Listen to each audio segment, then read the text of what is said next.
I swear to God. I swear to God that Doug really makes the right decision. He had his press conference today. I kind of left Jason Peters out of this injury report because I kind of want to do a separate video on it to talk about, is Doug going to make the right choice? Because Jason Peters is starting to be acclimated to practice already. He could actually be back this week. You never know. But no final word on what's going on. Doug has given Jason Peters control over everything. Like, if Jason Peters wants to play a certain position, he will let him play it. We need Jason Peters at guard, left guard more than anything, or right guard, whatever it is, because I know he practices right guard in training camp and then switched to left tackle once Andre Dillard ended up getting hurt. And Matt Pryor wasn't working out at left tackle for a few practices. Okay, that's the problem I am having with this right now. Doug said, oh, whatever he wants to play, that's just, Jason Peters wants to play every position. That's just who he is. I'm like, I don't care, but at least put a lid on it right now. Because I swear to God, if Jordan Mailata gets benched or moved because Jason Peters wants to play left tackle, you might as well. I'm just done talking about this. It's literally common sense. Like, why are you going to take out Jordan Mailata? Now, it's not official that's going to happen, but if he's smart and, you know, common sense would say, now clearly, you know, like I said, Doug has not specified that Jason Peters is going to play left tackle. But I am telling you right now, Jason Peters cannot hold up in a game, period. After that, pretty much after he got destroyed in that Bengals game, he got beat so many times in that game, he's losing a step, and that's just the way it is. Put him at guard, probably work out a little bit better, to be honest with you. I don't know at this point. We need a guard right now, period, because Sua Opeta played horrible last game, let guys run right through him. It was pretty much his first NFL start, probably. I don't even know if he played any other games or in his whole career or whatnot, but I know for a fact he hasn't played a full NFL game in a long time. I'm not really worried about Nate Herbig because he's actually played really well, and he could play left or right guard. Don't matter. You could switch him at left or right guard. That's why having him is so vital. But since Jack Driscoll isn't back yet, Lane Johnson might play Sunday on a pain tolerance level. You got to put Jason Peters at guard, left or right guard. Move Nate Herbig to left or right guard, and the other guard spot goes to Jason Peters. Please, to God, do not let Jason Peters be at left tackle. Because you know what? Jordan Mailata, as a player, if this happened to me, if someone cut right in front of me like this, I mean, if I said this back when Andre Dillard got drafted, and, you know, the guy starts 3 games, plays at right tackle for 1 game, gets destroyed, and then, you know, Jason Peters is pretty much has been the front shadow. You know, it's ridiculous. It's ridiculous at this point.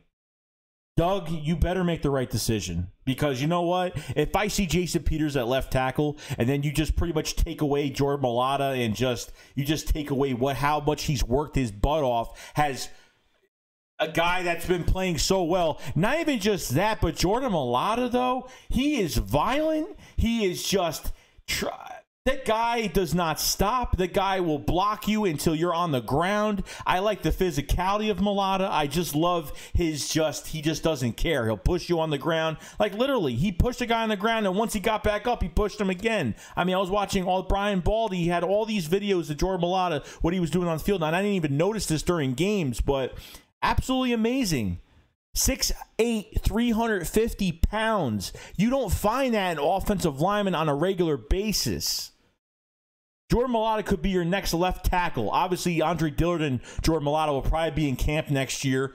You know, probably going to see who's going to start that position. But clearly, as of right now, Jordan Mailata's body can hold up. Because, number one, he played rugby. He played a very physical sport in rugby. And you know what? Putting football pads on and giving, you know, just giving the guy reps, because the guys are just going to get better by reps. You take an example of Big V in 2017. He came in when Jason Peters tore his ACL in Week 5 against the Redskins, and he came in with little to no experience and did a really good job. And really, all Big V did that rest of that year, he gave up 1 sack, and that was it. But this is what I'm talking about. You literally just have to give these guys reps. Jeff Stoutland, the best offensive line coach in the league, hands down. I've never seen what Jeff Stoutland, other teams have done like Jeff Stoutland has done with this offensive line. I really haven't. Jordan Mailata was a big project piece, and it just seems like, does he still have a lot more to learn? Definitely. But you know what? For his size and what he could do with his hands, he's very violent. And that's what you need in a left tackle, in a blindside tackle. I don't trust Jason Peters at left tackle. I really don't. I do not trust him whatsoever. Doug Peterson better make the right decision, because if I see Jason Peters at left tackle, I swear to God, even during the game, I will make a video and say this is... I'll be mad. I will be just really mad. You can't do that. You literally can't do that. It just seems like, I think Jeffrey Lurie comes into this whole thing too with Jason Peters, because it just seems like they just let Jason Peters make his own rules. Like, he goes up to Doug's office and says, hey, I want to play left tackle. I'm playing left tackle. And Doug's like, okay, no problem. And that's pretty much it.